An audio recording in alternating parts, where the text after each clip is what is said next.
there was a fantastic moment where they had, it was Richard Dawkins, Peter Tatchell and a woman from the Pentecostal church. And at one point the Pentecostalist turned to Peter Tatchell and went, now he has chosen to be gay. And then it went straight to Richard Dawkins and went, the great thing about an opinion like that is we can totally ignore it.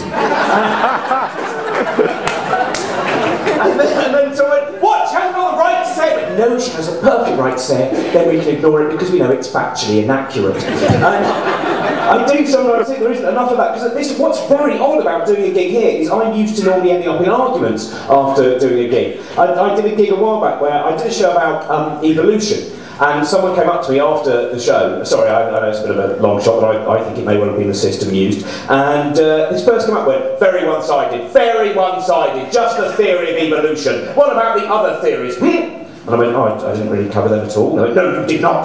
So I went to a library, obviously, and I did some research, and it was really annoying. You know, every moment where you sometimes find out you are wrong. And I found out, yes, there are different things. You know, on one side you have the theory of evolution, and on the other side you have the theory of, ta-da! You know, and you've just got to make your mind up, really, you know. 4.6 billion years of slow incremental evolution, or bing, look what I've done! It's little magic men now. Got to give them some kind of weird disease and hide from them enigmatically till they die. Tusk, tusk, I'm God.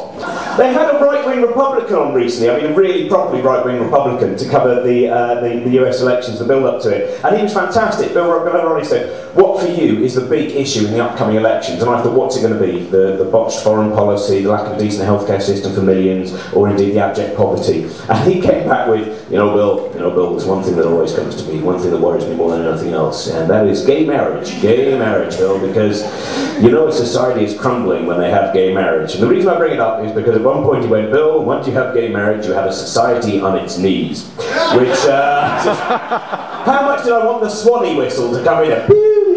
Cheeky Republican, but it did. I watched this fantastic show about evolution recently, and it was called Darwin's Deadly Legacy. No Darwin, no Hitler, because anyone here who's read The Origin of Species obviously realises that anti-Semitism is the central tenet. But it was, I met a Holocaust denier the other day. That was quite amazing. I tried to argue with him that he should deny something else with less documentary evidence, but he wasn't really into it. So I want to become a spinning Jenny denier. I think he wouldn't.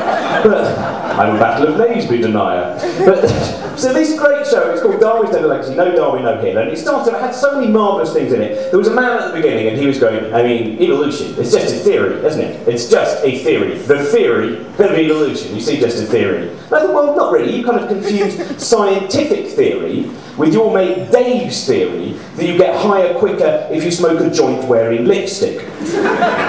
One of these theories will not be peer-reviewed. Is it the first one? Or it's not?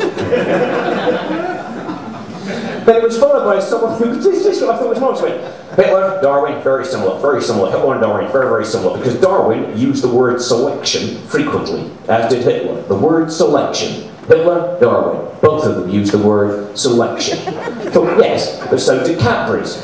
You don't go into a newsagent, pick up a copy of Milk Tray and go, hang on, I think there might be a fascistic agenda within. Give me the chocolate map. Himmler cherry cup, I should have known.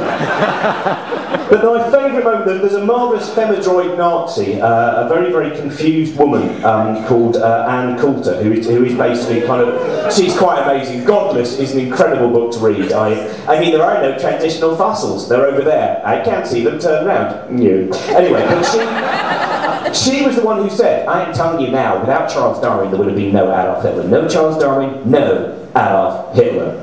I thought, well, that's a little bit like saying, no Isaac Newton, no falling over and banging your knee. You know, it's like, oh, in the old days, it was great. I used to skip down the street, sometimes I'd trip, hover above the cobbles for a while, till I regained my footing, and then continue on. Now Newton invented gravity, I've got all banged knees. No Pythagoras, no Toblerone.